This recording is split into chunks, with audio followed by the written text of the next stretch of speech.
Now I'd like to introduce Tomi Brooke, President of the Contra Costa Community College Governing Board, who will speak on behalf of the board. Each of you did it.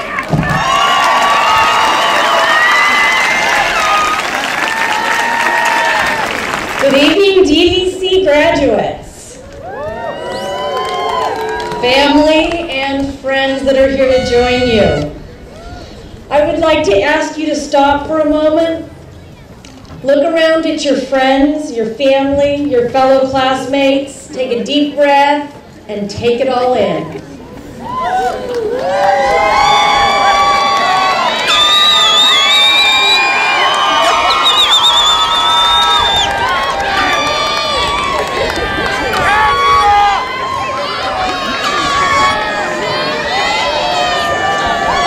You have achieved a goal.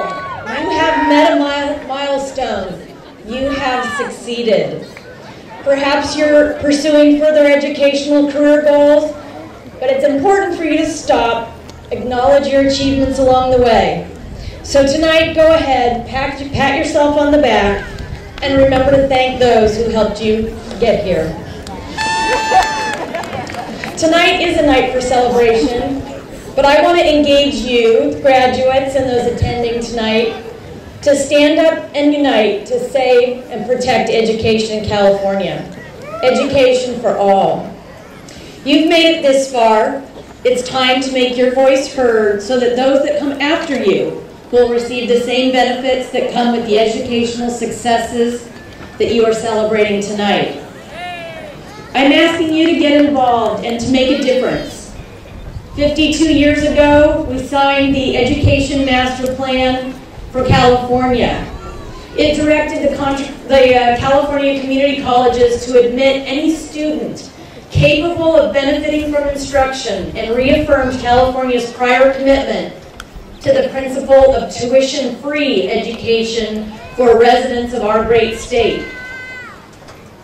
A highly educated workforce is in part why our state thrived for the previous decades.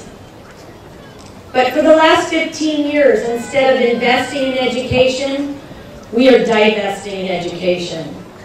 Enrollment at the community colleges has grown 44%, but funding for our community colleges is where it was 15 years ago.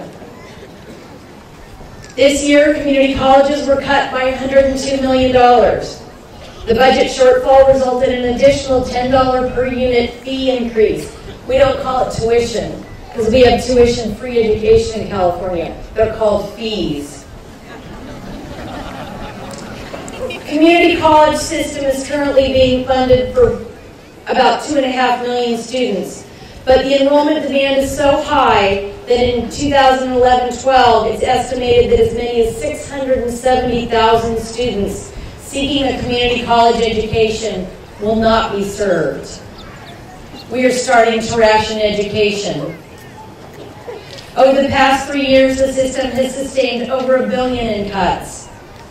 If California is to remain a strong economy, the community colleges must continue to provide top quality transfer, workforce, and other educational services to meet the needs of California students.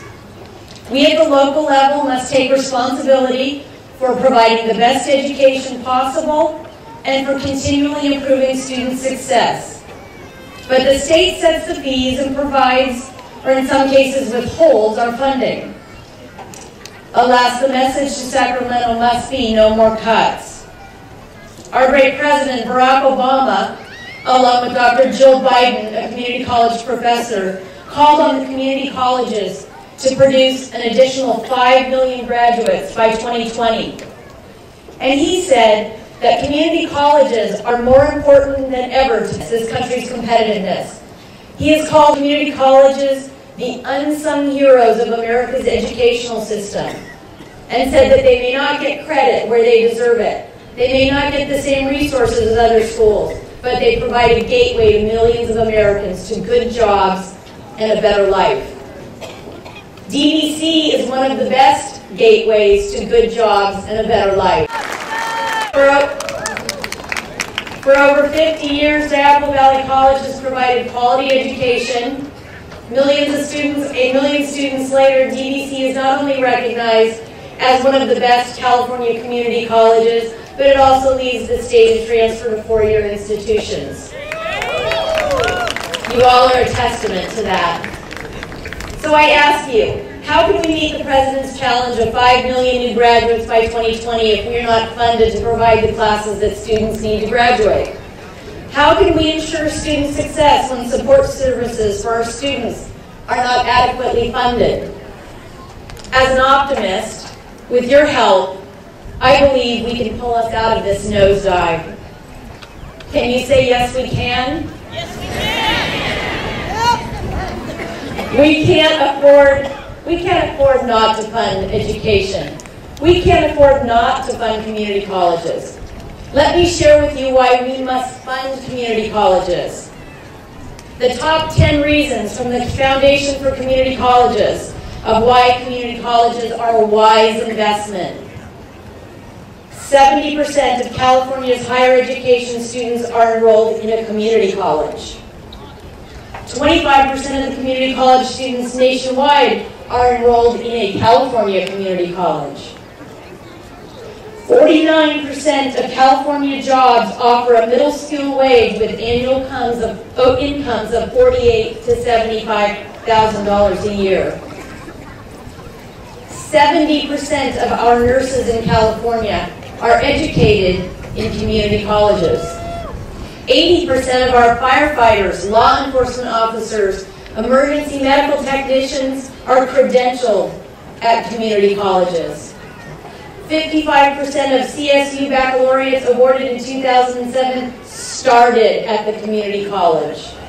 30% of the UC baccalaureates awarded in 2007 started at the community colleges.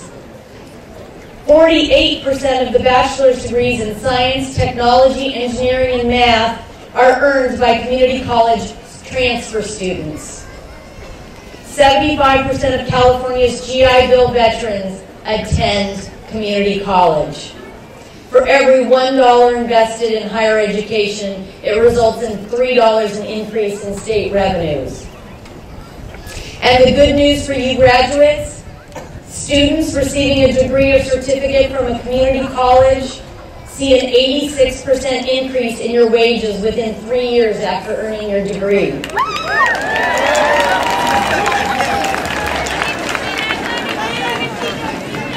So what do we do? How do we ensure our educational institutions in California, our community colleges, are funded to meet President Obama's challenge? How do we meet the workforce needs of California's employers?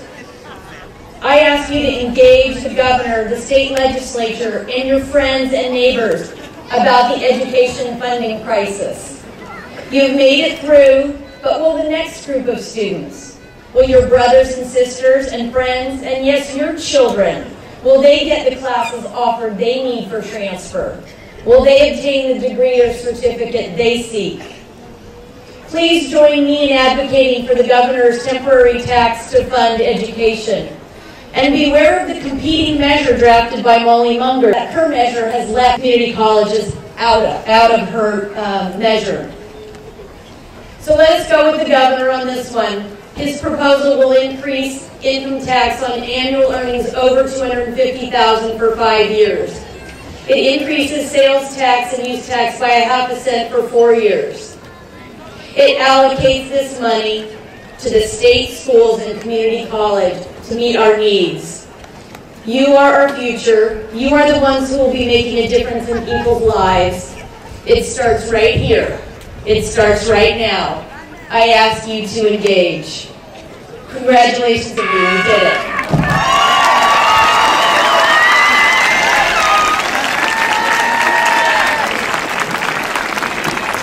Thank you, Tomi.